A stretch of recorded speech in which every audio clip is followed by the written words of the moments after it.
Bom dia, sétimo ano.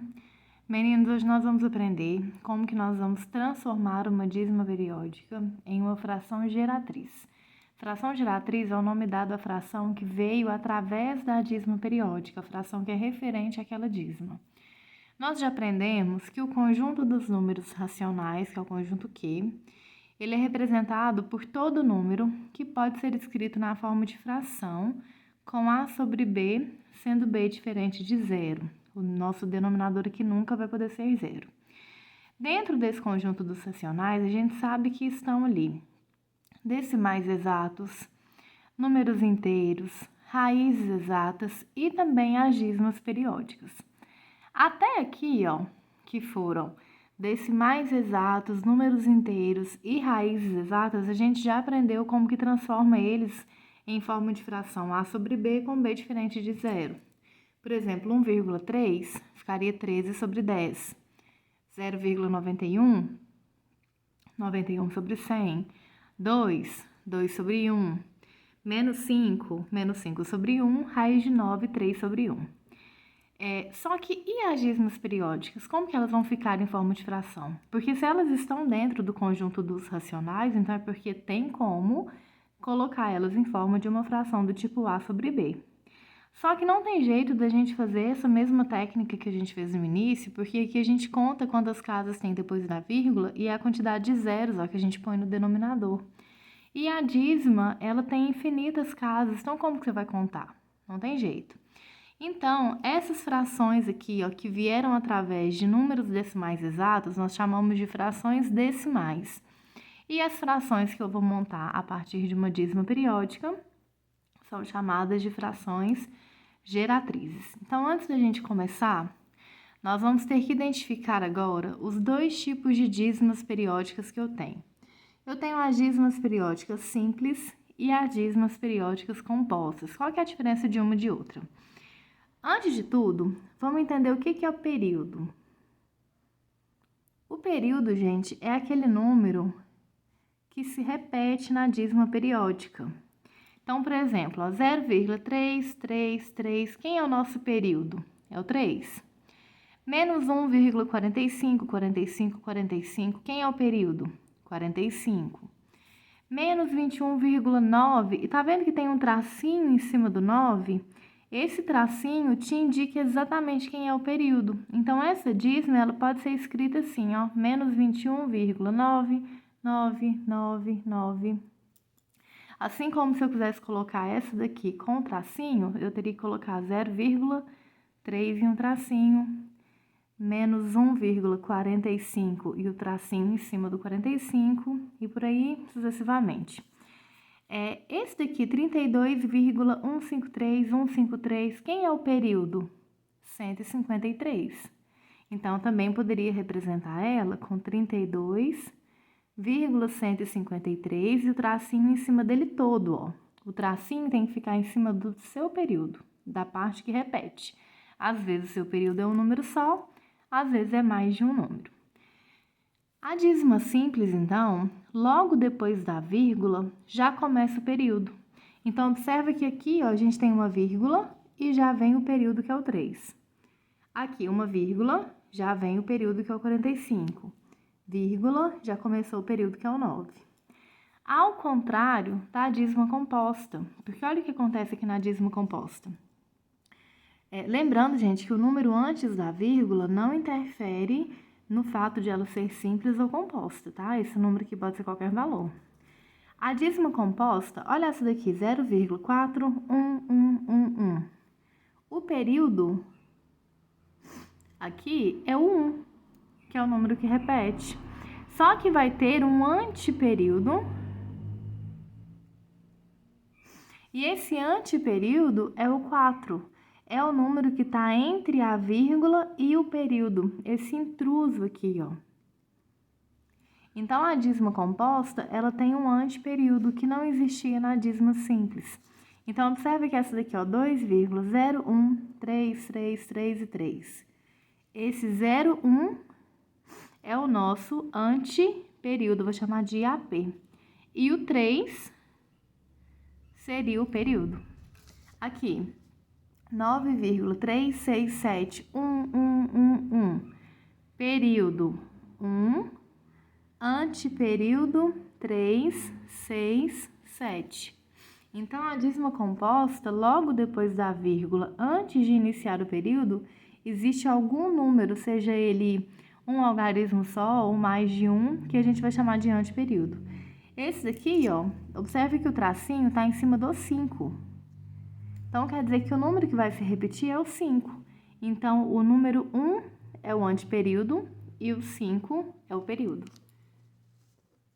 E esse último, 3,67, o período vai ser o 7 e o anteperíodo 6. Então, a diferença é essa, uma dízima simples não apresenta anteperíodo e a dízima composta tem um anteperíodo. Visto isso, gente, vamos aprender agora a transformar dízimas simples em frações geratrizes. Vamos para a simples primeiro. Vou pegar aqui uma dízima 0,999. Como que a gente vai transformar uma dízima simples em fração geratriz? Existe uma regrinha prática que a gente coloca assim, ó, período em cima e embaixo a gente coloca noves de acordo com a quantidade de números diferentes no período.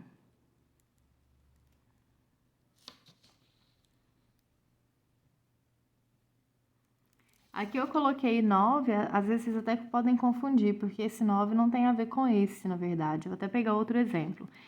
Transformando esse daqui primeiro, quem é o nosso período? É o 9. Aí você vai perguntar, quantos tipos de números diferentes repetem no período? Só um tipo, porque só repete o 9. Então, vou colocar 9. 9 sobre 9, 1. Essa aqui ficou exata.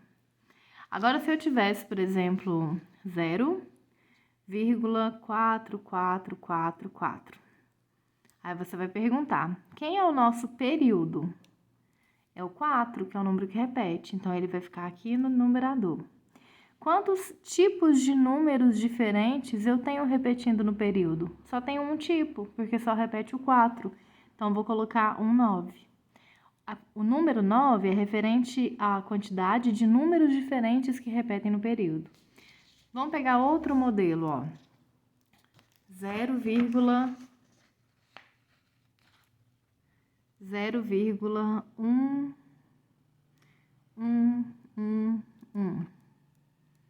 Ó, quem é o nosso período? Número 1. Quantos tipos de número diferentes repetem? Um tipo. Então, 1 sobre 9. Ah, tia, mas e se for mais valores, mais tipos de números diferentes aqui?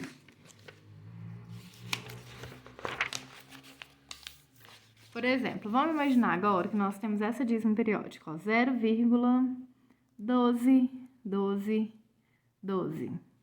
Quem é o seu período? Seu período é o 12, que é o que repete.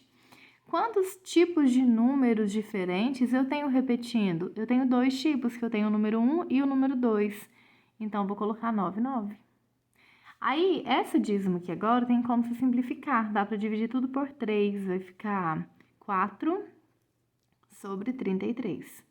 Então, essa é a fração geratriz dessa dízima. Se eu tiver, por exemplo, agora 0,412, repetindo infinitamente.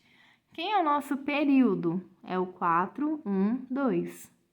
Quantos tipos de números diferentes eu tenho repetindo no período? Eu tenho 3 tipos, então vai ficar 9, 9, 9. Aí, feito isso, você vai olhar se vai dar para simplificar. Nesse caso aqui, 4 mais 1, 5, 5 mais 2, 7.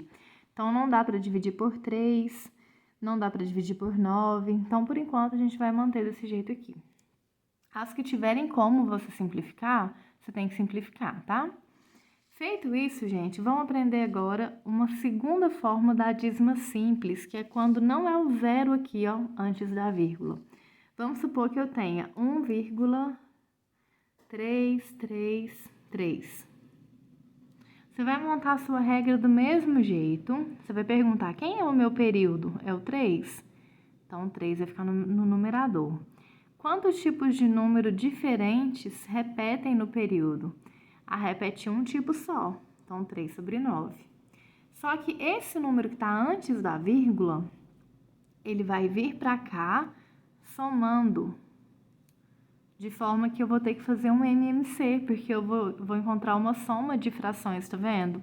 Vou transformar esse daqui em fração, tirar o MMC, que vai ser 9. 9 dividido por 1, 9 vezes 1, 9. 9 dividido por 9, 1, vezes 3, 3. 9 mais 3, 12, sobre 9.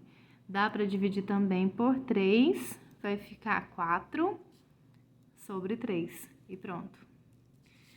Aí, se eu tiver, por exemplo, um negativo, e eu tiver assim, ó, 10,5 e o tracinho.